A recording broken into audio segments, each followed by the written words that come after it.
변화시키는 하나님이라는 제목으로 함께 말씀을 나누고자 합니다.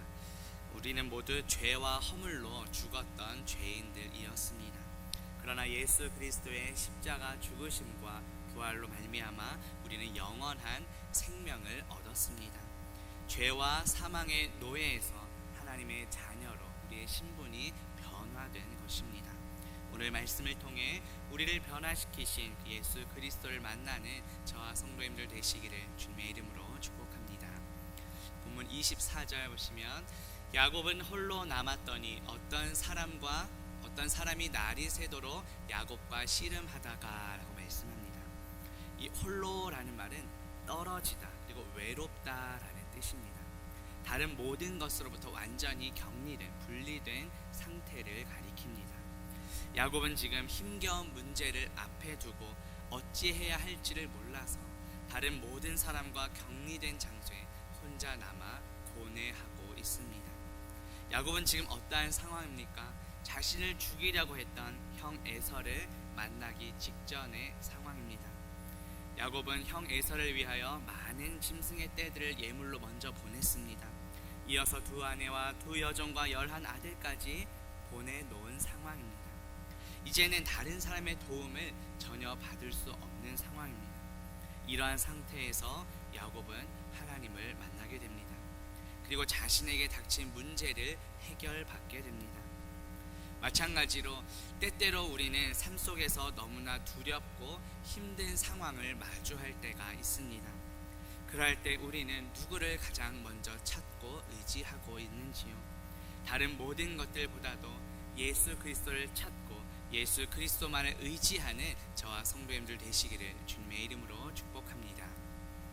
야곱은 지금 어떤 사람과 씨름을 하고 있습니다. 여기서의 어떤 사람은 하나님이시면서 동시에 인간이신 예수 그리스도를 가리킵니다. 씨름하다라는 말은 먼지가 쌓이다 그리고 붙잡다라는 뜻입니다. 땅에서 먼지가 일어날 정도로 서로 붙잡고 격렬하게 싸우는 장면입니다. 야곱이 예수 그리스도께 매어 달려서 울부짖으며 처절하게 간구하는 모습입니다. 호세아서 12장 3절과 4절에 보면 야곱은 모태에서 그의 형의 발 뒤꿈치를 잡았고 또 힘으로는 하나님과 겨루되 천사와 겨루어 이기고 울며 그에게 간구하였으며 하나님은 베델에서 그를 만나셨고 거기에서 우리에게 말씀하셨다고 말합니다. 우리의 기도의 모습은 어떠합니까? 기도는 예수 그리스도를 구하는 것입니다. 다른 어떤 것보다도 예수 그리스도를 간절히 찾고 구하는 저와 성도님들 되시기를 주님의 이름으로 축복합니다. 보면 25절 보시면 자기가 야곱을 이기지 못함을 보고 그가 야곱의 허벅지 관절을 치매 야곱의 허벅지 관절이 그 사람과 씨름할 때에 어긋났더라고 말씀합니다. 우리가 하나님께 필사적으로 매어 달리며 간구할 때 하나님께서는 우리의 기도를 결코 외면하시지 않는다는 것을 보여줍니다. 이사야서 64장 7절에 보면 주의 이름을 부르는 자가 없으며 스스로 분발하여 주를 붙잡는 자가 없사오니 라고 말합니다. 마태복음 7장 7절에서는 구하라 그리하면 너희에게 주실 것이요 찾으라 그리하면 찾을 것이요 문을 두드리라 그리하면 너희에게 열릴 것이라고 예수님께서 말씀하셨습니다. 날마다 예수 그리스도를 우리가 붙잡고 구하며 예수 그리스도의 풍성한 은혜와 생명을 누리는 저와 성도님들 되시기를 주님의 이름으로 축복합니다. 25절 후반부 보시면 그가 야곱의 허벅지 관절을 치매 야곱의 허벅지 관절이 그 사람과 씨름할 때에 어긋났더라고 말씀합니다. 여기서 허벅지 관절은 우리 인간의 생식기관과 관련된 부분이고 곧 생명의 원천을 상징합니다. 이 부분을 손바닥으로 치게 되면 깊은 슬픔과 또 수치 그리고 애절한 회개를 표시하는 것입니다.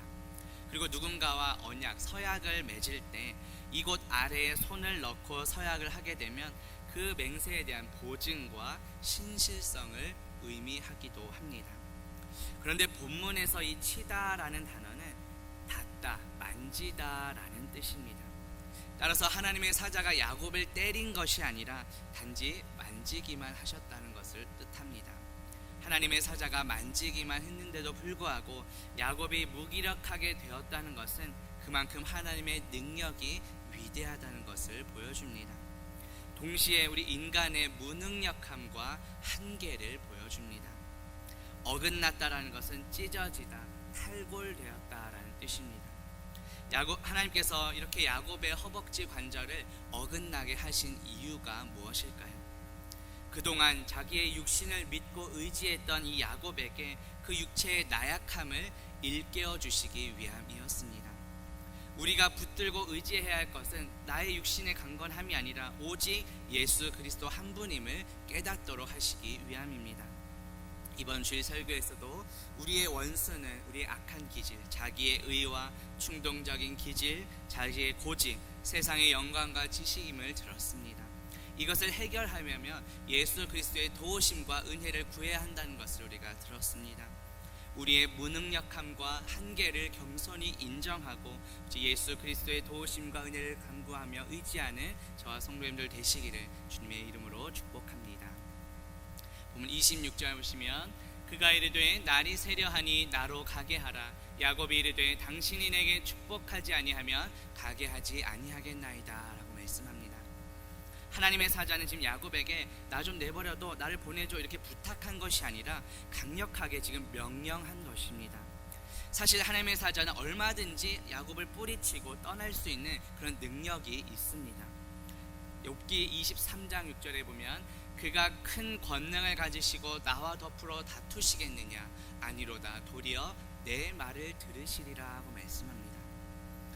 하나님의 사자가 얼마든지 야곱을 뿌리치고 떠날 수 있음에도 불구하고 굳이 야곱에게 이렇게 말씀한 이유가 무엇일까요?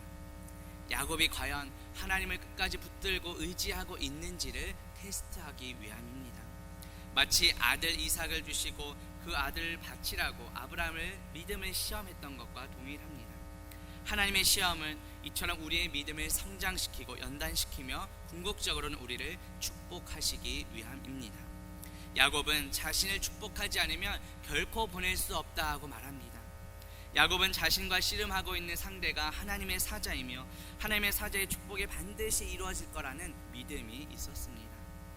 아가서 3장 4절에 보면 그들을 지나치자마자 마음에 사랑하는 자를 만나서 그를 붙잡고 내 어머니 집으로 나를 잉태한 이의 방으로 가기까지 놓지 아니하였노라 하고 말씀합니다. 아가서는 우리의 영적 신랑 되신 예수 그리스도와 신부인 교회인 우리를 관계를 나타내는 말씀입니다. 야곱은 마치 신부가 신랑을 붙잡듯이 붙잡고 놓지 않았습니다. 마찬가지로 주님의 신부인 우리도 우리의 신랑 되신 예수 그리스도를 끝까지 놓지 말아야 합니다. 하나님의 사자는 결국 야곱을 축복합니다. 본문 27절에 보면 그 사람이 그에게 이르되 내 이름이 무엇이냐, 그가 이르되 야곱이니이다 라고 말씀합니다. 성경에서의 이름은 단순히 그런 부르는 호칭만이 아니라 그 존재 자체를 가리킵니다. 그 속성을 대표하고 있습니다. 본래 야곱이라는 이름의 뜻이 무엇입니까? 발 뒤꿈치를 잡은 자, 속이는 자라는 뜻입니다. 매우 부정적인 의미입니다. 사실 야곱의 삶을 돌아보면 그동안 매우 이기적이고 약삭빠른 삶을 살아왔습니다. 허물과 실수도 많았고 그로 인한 고난도 겪었습니다. 누군가에게 이름을 준다는 것은, 이름을 부여한다는 것은 이 이름을 주는 존재에게 그 사람에 대한 통치권과 소유권이 있다는 것을 의미합니다. 하나님의 사자는 야곱에게 어떤 축복을 줍니까? 본문 28절에 보시면 그가 이르되 내 이름을 다시는 야곱이라 부를 것이 아니요 이스라엘이라 부를 것이니 이는 내가 하나님과 및 사람들과 겨루어 이겼음이니라 하고 말씀합니다. 이스라엘이란 것은 하나님과 더불어 싸운 자, 하나님의 도우심을 받아 싸운 자라는 뜻입니다. 지금까지의 야곱은 자신의 인간적인 노력과 계략으로 외롭게 싸워왔습니다.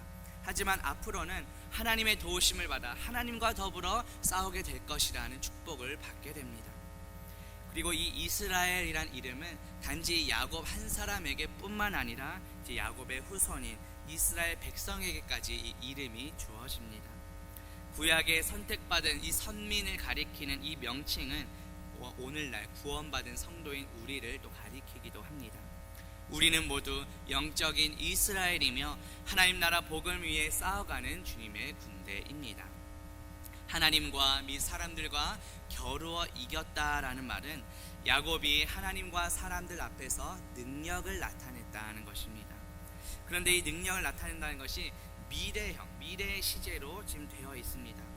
과거에 야곱이 하나님과 사람 앞에 능력을 행했다는 것이 아니라 이제 장차 미래에 하나님과 사람에 대해서 야곱과 또한 이 야곱의 후손들이 능력을 나타낼 것이라는 뜻입니다. 따라서 장차 이 야곱의 후손 이스라엘 백성들 가운데에는 하나님으로부터 사랑을 받고 또 사람들에게는 존경을 받는 많은 그런 신앙의 위인들이 등장하게 됩니다. 그리고 궁극적으로 이 야곱의 후손 이스라엘의 혈통에서 우리의 구원자이신 우리 주 예수 그리스도께서 오시게 됩니다. 우리 역시 이전에는 멸망한 자여 마귀의 종이었습니다. 하지만 이제는 택하신 족속, 왕같은 제사장, 하나님의 소유된 백성이라는 새로운 정체성을 갖게 되었습니다. 베드로전서 2장 9절에 보면 그러나 너희는 택하신 족속이요 왕같은 제사장들이요 거룩한 나라요 그의 소유가 된 백성이니 이는 너희를 어두운 데서 불러내어 그의 기이한 빛에 들어가게 하시니에 아름다운 덕을 선포하게 하려 하심이라고 말씀합니다. 예수 그리스도의 그 십자가 은혜와 능력으로 이제 우리의 정체성, 우리의 신분이 변화된 것입니다. 오늘 설교의 제목이 변화시키는 하나님입니다. 죄와 사망의 노예에서 하나님의 자녀로 신분이 변화되었습니다. 하나님의 원수에서 예수 그리스도의 신부가 되었습니다. 우리를 이렇게 변화시키신 예수 그리스도의 은혜와 능력에 감사하며 살아가는 저와 성도님들 되시기를 주님의 이름으로 축복합니다. 본문 29절 보시면 야곱이 청하여 이르되 당신의 이름을 알려주소서. 그 사람이 이르되 어찌하여 내 이름을 묻느냐 하고 거기서 야곱에게 축복한지라 고 말씀합니다. 야곱의 질문에 하나님의 사자는 대답을 해주지 않습니다. 그런데도 이후에 30절에 보면 야곱은 자신이 하나님과 대면했다고 고백합니다. 야곱은 자기가 씨름하고 있는 대상이 하나님이었다는 것을 몰랐던 것이 아니라 다시 한번 확인하고 싶었던 것입니다. 본문 30절에 보면 그러므로 야곱이 그곳 이름을 브니엘이라 하였으니 그가 이르기를 내가 하나님과 대면하여 보았으나 내 생명이 보전되었다 함이더라고 말씀합니다. 이 브니엘이라는 말은 하나님의 얼굴이라는 뜻입니다. 본래 하나님을 대면하면 죽는다는 것이 당시 히브리인들의 전통적인 사상이었습니다. 그런데 야곱은 자신이 하나님과 대면했음에도 불구하고 죽지 않았기 때문에 이렇게 감사한 마음으로 그 지역의 이름을 브니엘이라고 합니다. 본문 31절에 보시면 그가 브니엘을 지날 때에 해가 돋았고 그의 허벅다리로 말미암아 절었더라고 말씀합니다. 이제 하루의 시작을 알리는 태양이 떠올랐습니다. 야곱이 하나님의 사자로부터 축복을 받은 후에 이제 먼저 보낸 가족들과 종들을 뒤따라갈 때 해가 떠올랐음을 보여줍니다. 더 나아가 이제 야곱과 형 에서가 이제 화해를 하고 약속의 땅인 가나안으로 가기 위해 야복강을 건널 즈음에 날이 밝았음을 보여줍니다. 그래서 해가 돋는다는 것은 예수 그리스도의 부활을 예표합니다. 마가복음 16장 2절에 보면 안식 후 첫날 매우 일찍이 해 돋을 때에 그 무덤으로 가며 라고 말씀합니다. 여인들이 새벽에 예수님의 무덤을 찾아갔을 때 이미 예수님은 부활하셨고 그 무덤은 비어 있었습니다. 해가 돋는다는 것은 이 세상의 모든 죄악과 불법이 종결되고 모든 것이 끝나고 아침이 밝아오고 누리게 되었다는 것을 의미합니다. 예수 그리스도는 죄악과 어둠을 물리치신 빛이십니다. 은혜와 진리가 충만한 영광이십니다. 요한복음 1장 14절에 보면 말씀이 육신이 되어 우리 가운데 거하심에 우리가 그의 영광을 보니 아버지의 독생자의 영광이요 은혜와 진리가 충만하더라고 말씀합니다. 날마다 예수 그리스도의 빛 가운데서 부활의 은혜와 생명을 누리며 살아가는 저와 성도님들 되시기를 주님의 이름으로 축복합니다. 본문 31절 후반부에 보시면 그의 허벅다리로 말미암아 절었더라고 말씀합니다. 허벅다리로 말미암아 절었다, 절뚝거렸다는 것이 무엇을 의미하는 걸까요? 이제 야곱은 자기 멋대로 자기 의지대로 돌아다녔던 그 과거의 야곱이 아니라는 것을 보여줍니다. 야곱이 야복 강가에서 하나님의 사자와 더불어 씨름한 것이 그냥 환상이 아니라 실제 사건이었다는 것을 보여줍니다. 야곱의 이 허벅지 관절이 어긋난 것은 이제 야곱의 옛 사람은 다 종결되고 깨어진 것입니다. 이제 야곱도 사도 바울처럼 하나님의 은혜의 흔적을, 주님의 흔적을 가진 자가 된 것입니다. 갈라디아서 6장 14절에 보면 사도 바울은 이렇게 고백합니다. 내가 내 몸에 예수의 흔적을 지니고 있노라. 또 고린도후서 12장 10절에서는 이렇게 고백합니다. 내가 약한 그때에 강함이라. 우리가 이 세상에서 씨름할 때 때론 영광스러운 승리를 얻을 때도 있겠지만 동시에 관절이 어긋난 절뚝거리는 상태가 될 수도 있습니다. 우리가 약할 때 강함을 보여주시기 때문입니다. 그렇다면 우리는 어떠한 흔적을 가지며 살아가고 있습니까? 이번 주일 설교할 때 우리의 원수 예수 그리스도를 대적한 우리 악한 기질은 자기의 의, 또 충동적인 기질, 자기의 고집과 세상의 영광과 지식을 자랑하는 것임을 들었습니다. 여전히 그런 옛사람과 예수 그리스도를 대적하는 악한 기질에 사로잡혀 있지는 않은지 돌아봅시다. 우리는 이제 옛사람의 모습을 버리고 예수 그리스도의 도우심과 은혜를 구하며 살아가야 합니다. 에베소서 4장 22절에서 24절에 보면 유혹의 욕심을 따라 썩어져가는 구습을 따르는 옛사람을 벗어버리고 오직 너희 심령이 새롭게 되어 하나님을 따라 의와 진리의 거룩함으로 지으심을 받은 새 사람을 입으라고 말씀합니다. 우리의 모든 옛사람과 악한 기질은 예수 그리스도의 십자가에 이미 못 박히고 종결되었음을 믿고 오직 예수 그리스도로 새롭게 옷 입는 저와 성도님들 되시기를 주님의 이름으로 축복합니다. 본문 마지막 32절 봅니다. 그 사람이 야곱의 허벅지 관절에 있는 둔부의 힘줄을 쳤으므로 이스라엘 사람들이 지금까지 허벅지 관절에 있는 둔부의 힘줄을 먹지 아니하더라고 말씀합니다. 이 창세기를 기록한 저자는 모세입니다. 지금까지라는 말은 그 모세가 이 창세기를 기록했던 그 당시까지를 의미합니다.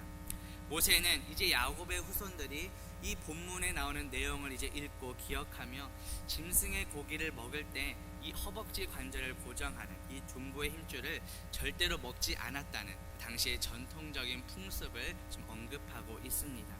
모세는 자기의 시대까지 전해왔던 그 전통을 지금 이야기하고 있는 것입니다. 이후에 이스라엘 사람들이 계속해서 지켜야 할 규례로 제정한 것은 아닙니다. 따라서 우리도 오늘 본문을 볼 때 어떤 음식에 대한 규례로 받아들이는 것이 아니라 우리를 향하신 하나님의 은혜를 기억하며 하나님과의 교제를 계속해서 이어나가는 것으로 적용해야 합니다. 우리를 변화시키신 예수 그리스도의 은혜를 우리가 기억하며 날마다 주님과 친밀한 교제를 이어나가는 저와 성도님들 되시기를 주님의 이름으로 축복합니다. 기도합니다. 하나님 아버지, 오늘 말씀을 통해 예수 그리스도께서는 우리를 변화시키시는 하나님이심을 깨닫게 하시니 감사합니다. 삶이 때때로 힘들고 두렵고 고통스러울 때 다른 어떤 것보다도 예수 그리스도만을 붙잡고 의지하며 기도하는 우리가 되게 하옵소서. 우리에게 베풀어 주신 구원의 은혜를 기억하며 날마다 주님과의 친밀한 교제를 이어나가는 우리 모두가 되게 하옵소서. 예수 그리스도의 이름으로 기도합니다. 아멘.